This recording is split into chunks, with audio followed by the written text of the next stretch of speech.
Redline Logbook here for Danmachi's Hestia Familia, Part 18.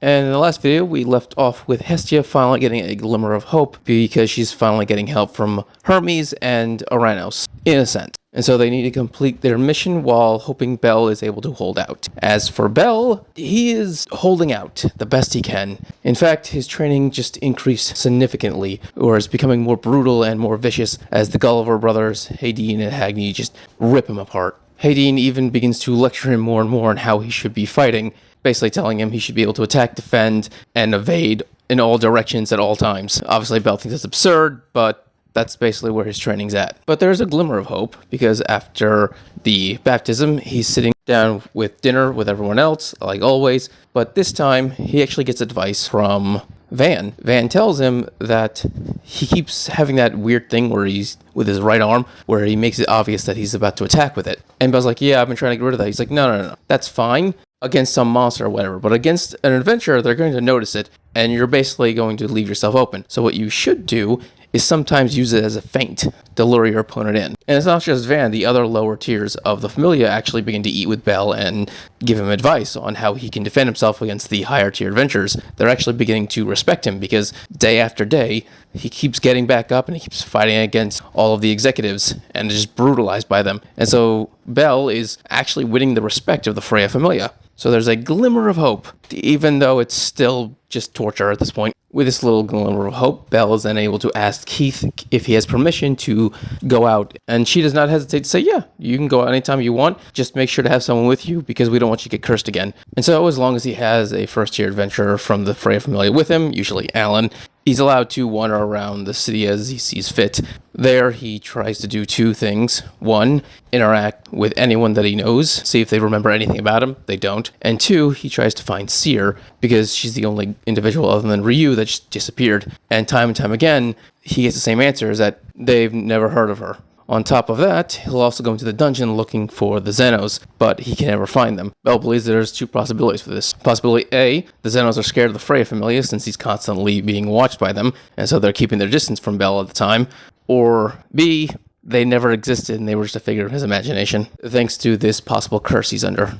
And all of this isolation and constantly being beaten down is continuously breaking Bel. In fact, at this point, he basically feels like he's already been broken because the only moment of joy or comfort he has in his life at the moment is whenever he's talking with Freya. Not just because she's kind to him, but because she's the only one who doesn't reject the idea that the Hestia familia Bel ever existed. She allows him to express his feelings on the matter and tell stories of his life as the Hestia familia. Finally, after multiple nights, Bel is brought to Freya's room, where she makes sure to remove any ability for him to be separate from her at all. Like, there are no other seats in the room, there's only the couch that the two must sit on together. And she actively makes sure to constantly touch him and interact with him in a manner that's very intimate.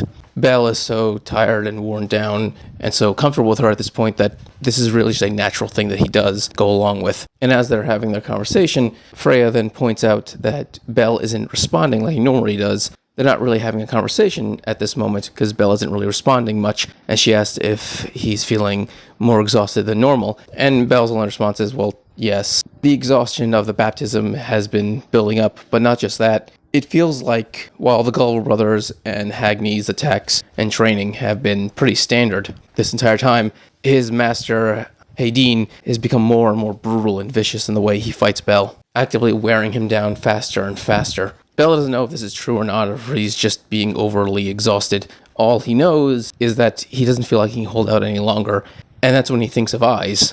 And he realizes if this goes any further, he's going to lose her as well. Freya then calmly looks at him and then asks if he was willing to go see Armid to get his curse finally removed. She tells Bel that she doesn't want him to feel isolated and alone anymore, and if this curse is removed, he'll be able to remember who he really is, and he'll finally be connected to the Freya familia once more. And Bel begins to waver slightly, but at the same time, he's still just holding on to that last bit of hope he has. Unfortunately for Bel, Freya then wavers a little at that moment, apologizes for making such a suggestion, and then ends their conversation early. Days continue to go by, Bel continues to search for Seer, search for any evidence of his existence as Hestia familia, and of course the baptism. One day, the baptism got really brutal where it happened in the middle of the rain, because it doesn't matter what the weather is, you gotta train. And so Bell is extra exhausted on this day. Fortunately for him, when he does meet up with Freya, something happened to her. Bell isn't sure, but he notices that she's different. She has this sadness in her face, in her eyes. And so when Bell asked her about it, first off, she's surprised that he even noticed, because he has a tendency not to notice things when it comes to a woman's heart, but he does notice when the people around him are going through a hard time. And so Bell then says, okay, well, you've listened to me these past several days, if not weeks. Let me listen to you. What's wrong? Freya then begins to explain that she just had a falling out with a friend of hers, and her friend did something terrible to her. And then Bell asked, well, can you make up? And then Freya's like, well, it's my fault that they did that thing to me. And then Bell goes, well, why don't you apologize? And Freya says, I can't now. I've already thrown away what we had, because I had something else that I wanted more to hold on to. Bell's able to sympathize with this because he's currently trying to hold on to as much as he can while trying not to lose any of it. And the idea of having to let something go to protect something even more important is something that he feels like he might have to do. But it occurred to Bell a while ago, and he then gives his advice to Freya, which is, if you let something go and dropped it, then maybe you should try picking it up again, and then holding onto it even tighter. Bell isn't sure this is possible, but he wants to at least give both Freya and himself some hope. Freya then tells Bell that she loves him, and she decides to show him how to pick up a woman. It's this whole step-by-step process to eventually trick Bell into kissing her. Bell, of course, rejects the kiss in his very flamboyant way, where he just jumps away at full speed, and this leads to Freya laughing hysterically, and then saying to Bell, I really do like you. And this time, the way she said it made Bell remember Seer, and he just says her name. And then for a while, the two just stare at each other without saying a word, until eventually Freya pinches his cheek and then tells him, how dare you say another woman's name in front of me? And she just kicks him out again. In the next baptism, Bell's feelings about Hedin have been confirmed, where this is the most brutal he's ever been towards Bell. His attacks are unrelenting. There is no time for him to be healed. There's no room for him to escape, dodge, counter, or anything. And anytime Bell tries to counterattack, he just chops him to pieces. Bell can't even use Firebolt because, while it is instant magic, it still requires Bell to charge magic into his hand. And so that slight bit of time where Hedin's able to sense the magic charge before Bell is able to say the word Firebolt gives him enough time to basically nearly chop off Bell's arm over and over again. So Bell is just being overwhelmed until eventually he is actually just cut almost in half by Hedin. So brutal that the Gulliver brothers and Hagni actually get in between Bell and Hedin, so he stops attacking him. So this way he has enough time to heal him. Excluding the Juggernaut, this is actually the closest point Bell has ever gotten to death. Back at the Hearthstone Manor, Hestia is currently just going crazy, trying to figure out what she can do, thinking of all the gods that could possibly help her, but when she's running down the list, she realizes that they're all useless, and there's nothing that they can do. Then, out of nowhere, a piece of paper just drops down in front of her. When she picks it up, it says, I have forgot something in the workshop. Hestia immediately realizes what this is, runs to Welf and asks for the workshop key. He then asks, okay, but why? She tells him she's lost the contract for Hephaestus' $200 million agreement, and Welf's like, yeah, don't lose that. And so he gives her the key, and then he asks her, hey, do you know why I made light armor? He then shows her a box that he brought out of storage, and it's all the armor that Welf made for Bell. Welf is confused because no one in his familia wears light armor, and while he doesn't know when he made it, he can tell that was his techniques, so this is his work. And not just that, but it clearly was done with care and love. So whoever this armor was for must have been important to Welf. Hestia almost cries at that moment, but she's then able to say, okay, even if you can't remember them, you should still hold that feeling in your heart. She then goes to the workshop, goes inside, locks the door to make sure no one can see or hear her,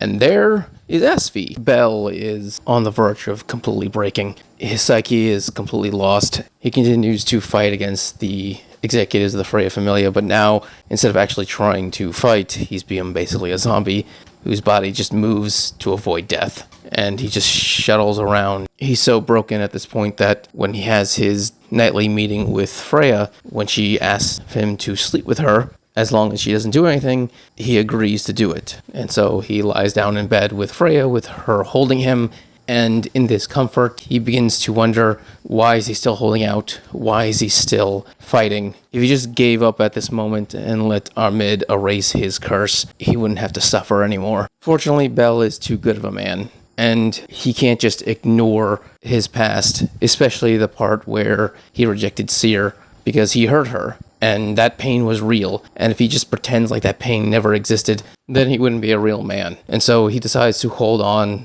just a little bit longer. When Bel wakes, Freya is no longer in the bed with him, and so he decides just to get ready for the day. Eddie then checks up on him to see what's going on, and Bel tells him that he's going to go back into town. He's going to skip the baptism today. Hadine's like, fine, whatever, do what you want, but no one will go as an escort with you. Quit wasting everyone's time. If you get cursed again, that's your problem. And as he's walking away, Bel then asks, am I crazy? And Hadine's response isn't to say yes or no. In fact, he doesn't even look at Bel. He just says, it doesn't matter if you're a hypocrite. What matters is that you keep moving forward. The worst kind of people are the ones who stand still. Bel then heads to the host of fertility, where he then asked about Seer again. Both Chloe and Leorn are kind of getting annoyed by Bel, always showing up, constantly asking about Seer over and over again, because they keep telling him, there is no Seer, you're just bothering people. Chloe then hits on Bel, which she does sometimes, just to make Seer mad, but this time she's actually serious, because she doesn't remember Seer, after all. And that's when Mamma Mia basically tells him to get back to work. Both Bel and Mamma Mia then just stare at each other for a few seconds before Mamma Mia finally says, okay, fine. What I'm doing is basically rebellion, but they hurt my girls, and so I'm owed this. She then looks at Bel and tells him, being an adventurer ain't about being cool. The one who comes back alive is the one who stands on top. Bel then remembers that this is the exact words that Mamma Mia told Bel back when they first met. And so Bel is given a glimmer of hope. But before he could ask about if she remembers him, Mamma Mia then just tells him to get the hell out. She has no interest in seeing such a gloomy adventure. And so Bel runs from the restaurant, and while he's running through the streets, he starts to think to himself, what was Mia trying to tell him? What was he supposed to do in this moment? Because what she said to him gave him a glimmer of hope, but it didn't really change anything. He still is not known by anyone. He still doesn't know if he's right or if he really has been cursed. But he decides to take the advice of Mamma Mia and do the one thing that he has been dreading this entire time. And he runs to the part of Aurorio where the Loki familia home is located. He runs through the streets looking and looking and looking until he finally finds Eyes, Tiona, and Tione. He walks up to them and he asks Eyes, do you know me? And at that moment, both Tione and Tione immediately reject Bel as a member of the Freya familia. This hurts him dramatically, especially the fact that Tiona didn't refer to him as Argonaut, and so he begins to regret asking Eyes this question, because the way he sees it, he's about to be rejected once more by the woman he loves. And so Eyes is then dragged away by Tiona and Tione past him, but at that moment, when Bel is about to finally give up and collapse, Eyes takes his hand. She hesitates for a second, but eventually she gets the words out. Do you want to train? She tells him that she will knock him out and then give him a lap pillow and then do this over and over and over again. And she'll do this because she gave someone a promise, she doesn't know who, that the two would train together once more on the wall. At this moment, Bel, holding Eyes' hand, finally lets it all go. The pain, the stress, the doubt, every emotion that has been crushing him for the last month. He finally can just let it all go. He cries there for who knows amount of time, he's not sure. But at the end of it, he's finally able to stand up with pride, look at Eyes and tell her he's so glad that she's the one that he decided to idolize. He then tells her thank you and goodbye, and he rushes back off to the Freya familia. He decides to take part in the baptism once more, but this time there is something different. Bel is so much stronger, so much faster, so much better that it actually begins to cause everyone to stop their fighting and stare at a one-on-one duel between him and Hadine. And while the two are fighting, Bel then starts to lecture himself about how egotistical he has become, because everything that he has accomplished he did not do on his own, and yet this entire time he's been acting like he has. All of Bel's fighting techniques are Eyes'. They're not something that he just learned on his own because he's some kind of amazing fighter. And so while the whole world doesn't remember him, his body does remember the world that he lived in the Hestia familia, his muscle memories of all the techniques that not just Eyes but Ryu taught him. And he puts the full use of both of his master techniques to their breaking point against Hadine. And with them, even though he's still getting cut up all over and even shot with lightning, he's able to avoid major wounds and continuously press forward, attacking, using every little trick that he was taught, till eventually he's able to get a single scratch on Hadine's face. Everyone is completely stunned by what just happened. That shouldn't be possible, a level 4 being able to harm an executive of the Freya familia, even if it is just a drop of blood. Bel then declares to Hadine that no matter what the world says about him, he will always be Bel Cornell. This causes Hadine to smile slightly, but then criticize Bel for being all high and mighty, because all he did was scratch his face a little. He didn't even dirty his clothes. And then faster than Bel could keep track of, Hadine kicks Bel in the gut, knocking him out. Back with Hestia, she is currently working at her job. She's in a lot of trouble because she's been skipping work because, well, she's been trying to find a way to save Bel. But with Asfi's help, they can finally get the plan moving. First thing that they do is they do a blood transfusion. They fill up a vial with Hestia's blood and then puts it in a secret location. They then wait for Hermes to finally realize that he's currently being brainwashed and comes looking for them. Fortunately, this happens roughly 3 days after Hestia and Asfi were able to meet for the first time. So they didn't have to wait very long. Hermes then shows up to where Hestia is at, and he orders the largest amount of Jaramarkun he can, because Hestia slipped in 2 pieces of paper. The first one being the piece of paper that Hermes gave her, the one about creating a hearth, and the second, the location of Hestia's blood. Bel's now 100% sure that he is a member of the Hestia familia, and so he wants to make sure to avoid seeing Freya, because as a goddess, she'd be able to tell immediately that he no longer believes this lie that's happening. And so he's able to avoid having his nightly visits with her by telling Hadine that he's too exhausted and run down, and Hadine just goes along with it. And so he goes to his room to rest. In reality, he's trying to think of what he should do. He eventually comes to the realization that Freya most likely used her charm on the entire city of Aurorio, and that's why no one remembers Bel. He doesn't understand why she didn't use it on him, because he doesn't know he has the skill Elias Freeze, but he knows that he must escape somehow. He thinks about running away, but that would be completely pointless, because 1, they'd catch him, they're the Freya familia, and 2, where would he go? So now his goal is trying to find some kind of crack in this prison that Freya has created for him. And he's going through his mind thinking, where is that crack? Where is that crack? Until eventually, Seer pops into his head. Seer exists. He knows she does because she's part of his real memories. But in this fake world, in this world that Freya created, Seer doesn't exist. Which then makes Bel realize, if he can find Seer, maybe that's the key to breaking this illusion. He doesn't know why that would be the key, but it feels like that is the right way to go. At that moment, there's then an explosion inside of the manor. Bel, being Bel, is about to rush to see what happened in case anyone got hurt, but when he opens the door, that is when Heath immediately shows up with 2 people and is asking, Bel, are you there? Yeah. She's like, oh, good. She examines him to make sure he's okay and says, all right, I need you to stay right here. He's like, what, why? What's going on? We're under attack.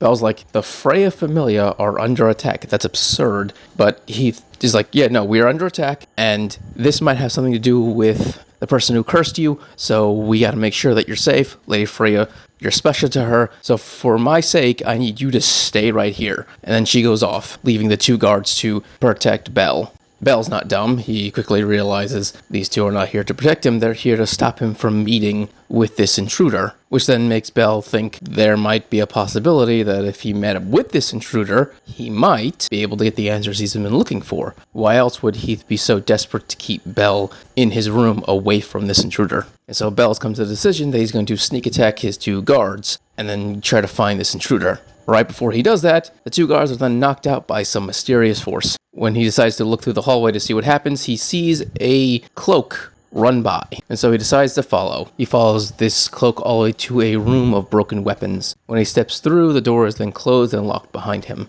And standing there is Horn. She then asks him, how much do you know? And Bel, immediately realizing what she's asking, also realizes he should not answer her. He should make sure that no one in the Freya familia knows that he knows this is all a lie. But a part of him not can't lie to her, but feels like he shouldn't. Like this is an important person to him for some reason. And so he tells the truth and tells her that he is in fact a member of the Hestia familia. She then asks, well, what do you know about the goddess and the girl? And Bel is confused on this part. He doesn't understand. And this enrages Horn. Starts referring to him as being detestable and all kinds of insults. How his very presence seduces older women and even goddesses. She just throws insult after insult. My personal favorite being that he's near the top of adventures that women want him to call Big Sister. In the middle of throwing out her insult, she then pulls out a knife and then tries to stab Belle over and over. He defends himself, avoiding the attacks as best he can, but when he sees that she's crying and he sees that this is really just a farce, he then stops, and then she immediately just drops the knife and just tackles him. She then wraps her hands around his neck, but she still cannot strangle him. This is all just a front. She then reveals her greatest sin about the reason why she tried to kill Belle was because she can hear her crying constantly inside of her, and she just wants to save her goddess. She then yells at Belle to figure it out. She can't just tell him, he has to figure it out. And so Belle's mind then just goes into overdrive, him trying to figure out what Horn is trying to tell him. Belle starts thinking and thinking and thinking until he eventually gets the name Nameless, which is the term that everyone refers to Horn as. He realizes that she isn't nameless. What the goddess said was that she will never be anyone else. Not she will never be anyone, which means Horn already had a second name. And that's when Belle starts to connect the pieces, realizing that there's a connection between Horn and Freya and how they both remind him of Seer. And eventually he realizes they're both Seer. They both, most likely because of Horn's magic, allows them to share a consciousness. And not just that, it allows them to share their feelings. Now that Belle has finally realized the truth, Horn lets him go and then hands him the knife she was trying to kill him with. Well, pretending to try to kill him with. At that moment, it then glows because it is the Hestia knife. And so Horn finally fulfilled the duty that she set out for. Now, she must receive the punishment for said duty. And she throws herself upon the knife. She was aiming for her heart, but fortunately, because of Belle's enhanced reflexes, he was able to move it out of the way. But still, the wound is way too close to her heart. If she doesn't get medical attention immediately, she will die. Horn then tells Belle that when she activates her spell, Goddess Freya will be able to hear and see everything that she does. Horn then transforms into Seer and says everything that Freya has been sealing inside of her heart this whole time, but she just can't say it out loud herself. That she doesn't want to keep hurting people. She doesn't want to be driven mad by love. That she doesn't want to keep doing this, and she wants someone to stop her. She wants Belle to save her. Belle then tells Seer/Freya that he will save her. Horn then passes out, but now that she's in her Seer form, the wound is gone because she's transformed into a completely different body. This body doesn't have a wound. So Belle doesn't know what to do. He does understand that as soon as the spell wears off and she goes back to her original body, Horn will die. So his only choice is to try to find Heath and give her medical care before that happens. So he picks her up and starts running. While running to where Freya's chambers are, he's then met with Otter, who then tells him to hand over Horn. Belle is ready to protect Horn because he knows that she's most likely in trouble. But Otter's response is, the goddess has ordered me to keep her alive. And Belle trusts Otter in this moment because one, he has a warrior spirit where he has no reason to lie at this moment. And two, Otter would never take his goddess's word in vain. And so he hands over Horn to Otter and then rushes to Freya's chambers. And while he's there, Belle then declares that Freya has been Seer this whole time. And Freya's like, yes, I have been. But that was just a game. It was roleplay. None of it mattered. But Belle rejects this and just starts calling her Seer over and over again, making Freya more and more pissed. And the reason for this is because Seer cried when Belle rejected her. She's truly in love with Belle, and at that moment, as Seer, she gave her heart to Belle, and Belle crushed it. That's not a lie. Freya then says, no, I only cried because that's what Seer would have done at that moment. None of that was real. And once again, Belle refuses to accept this claim by Freya, saying that their relationship, everything that they've been through, was all fake. Freya then pulls out the ornament of the spirit and shatters it on the ground, declaring that Seer is dead and gone. Belle says, no, she's not. You are Seer, and you asked me to save you. Freya's response is, no, that was Horn. Her emotions got mixed up with my divinity, and she started creating weird delusions in her head. And then she sticks the knife in and twists it by saying, it's completely hypocritical that you, the man who rejected Seer, would all of a sudden say that you're going to save her. Ridiculous. And Belle's like, yes, I did reject Seer, but that's why I have to be the one to save her. Because my rejection of Seer is what started all of this. Freya's like, Ridiculous. You are a complete egotistical hypocrite to think that you can save the girl that you hurt. Belle then points out that she's no different because she literally twisted the entire world just to take him. Freya then decides, okay, I'm done with this conversation. You can't save Seer. You can't do anything. You know why? Because while my charm doesn't work on you, it still works on the entire city. And at any moment, I can have everyone turn against you, including eyes. No matter what, I will crush you. Belle, also realizing that he's in a bind at this situation, doesn't know what to do, but at that very moment, his back begins to burn and glow. Freya's eyes then widen in surprise. She then looks out the window, and she sees lights across the city, and she says, Hestia. So the plan that Hestia, Hermes, and Oranos set together has finally in motion. It starts off with Hestia currently flying with Asfi well above the clouds, and then landing atop Babel. Now, as part of the plan, instructions that were given to Hermes, Hestia's blood, a drop of it, would be put onto every single piece of firewood that would be distributed across Aurorio by the Hermes familia.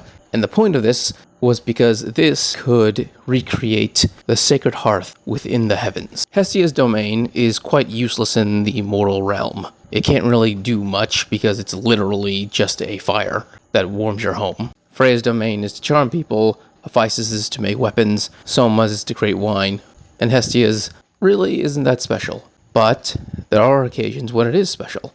Because Hestia's flame, the flame of the hearth, the eternal flame, has the ability to destroy evil. And in this case, that evil is the brainwashing of the people by Freya's charm. Just like how her blood connects her to her children and also to the Hestia knife, her blood now connects her to every home in Aurorio. And with it, she's able to release the divinity that she has over the hearth, and a giant blue flame erupts in every furnace across Aurorio and engulfs the people. These flames do not hurt. The only thing that they burn is the charm that is currently brainwashing them. And as it does, all of Aurorio begins to get their memories back. Everyone across Aurorio has different reactions, but the main one being they really hate the Freya familia. As for the Hestia familia, their reactions are the most personal, because they were the ones who are the closest to Belle. Haruhime basically collapses in stunned shock at the fact that she betrayed Belle. Lily falls to her knees and repeatedly says, I'm sorry, I'm sorry, I'm sorry, over and over again, because she promised Belle that she would never betray him again, but she did, and now she can't find a way to forgive herself. Welf almost vomits, and Makoto also begins to freak out. Fortunately, Welf is the big brother of the group, and he's able to get everyone to calm down, and realize that if they don't go to help Belle now, Freya's gonna devour him.